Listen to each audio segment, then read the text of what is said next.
After my last experience, my parents reminded me of another story from my childhood. When you're 5, your mind lacks the experience to make informed judgments or connect things which aren't obvious. Over the years, the details get fuzzy and forgotten. Speaking with my parents the other day, they cleared the cobwebs burying the story.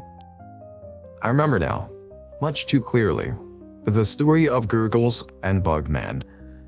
I've just started kindergarten that year. Everyone's a friend when you're 5, so I had no shortage of classmates. But coming from a poor family, I didn't get to see much of them outside of school. My parents spent all their waking hours trying to make ends meet, and I didn't have time to ferry me from house to house. So I spent my early years mostly keeping to myself, playing with the random assortment of knickknacks from the shelf in my room. Being short of money gave my family a habit of hoarding, so they hated to throw anything out. One particular item on the shelf was a small, old-fashioned TV set. A wooden veneer box about 2 feet wide by a foot tall. It had a curved glass screen that took up half of the front panel. Beside the screen was a large chrome dial used to switch channels. At the top sat an antenna formed by 2 terribly twisted wires. While boredom made me turn it on, I'd usually just get static and the snow on a just glowing black and white screen. I'd twist the heavy clicking dial, hoping to pick up some local broadcast. Mostly it would be some ghostly images and incoherent sound fragments, but one channel was always crystal clear. It was the Gurgles and Bugman show.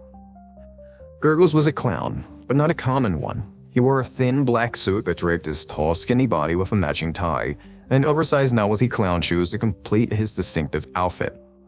His pupils were completely black, like polished ebony marbles, with no trace of white around them. Black face paint around those eyes and across his cheeks and mouth made him look like a maniac, grinning skeleton. It was only the crazy crop of curly hair sprouting off the sides of his head that gave him a more human look. As much as Gurgles freaked me out, Bugman scared me more. He was short and round like a hunchbacked dwarf, with a dark cape. He had prosthetics covering his eyes to make him look like a fly, and a mouth that rotated 90 degrees and opened from side to side. The show itself was a candid camera, with pranks played on unsuspecting people. It would start with Gurgles and Bugman hidden away in someone's home. Gurgles would face the camera, staring at you with his bony finger touching his lips. When the unsuspecting star of the show came into view, a laugh track would begin to play. You would see them go out about their nightly routines, oblivious to the conspiracy that Gurgles and Bugman had involved us in. We'd see them making dinner, or in the lounge watching TV with their family, or quietly doing their homework. Then we watched Gurgles and Bugman stall their pen, or move their glass, or made things disappear behind their backs. The camera angles would change as Gurgles and Bugman shifted their hiding place from the dark corners of a room, to the upwards, to the ceiling or under the furniture, all the while looking back at you and winking. The closer they got, the louder and more laughter from the soundtrack. Eventually, when everyone went to sleep, a victim would be chosen for their prank. Waiting in the closet or under the bed, Bugman would crawl out and gently climb in beside them. His jaw would open sideways and out would come a sharp straw that he'd stick in the person's neck. This always paralyzed their victim, because sometimes you could see them struggle if they woke and saw Gurgles and Bugman on top of them. The laugh track would then be extra loud and uproarious those few times the victims awoke. Gurgles would make faces at the camera while the audience laughed, and Bugman would use his straw to drink from the person's neck. When the victim stopped struggling after a few minutes, the laughter would turn to claps and cheering. With Bugman finished, Gurgles' face would fill the whole screen with his impossibly wide, sharp-toothed grin. Then he'd whisper, "See you again soon." The way those all-black eyes pierced through the screen always gave me the chills. I hate that show, but would always be too afraid to go near the TV while it was running.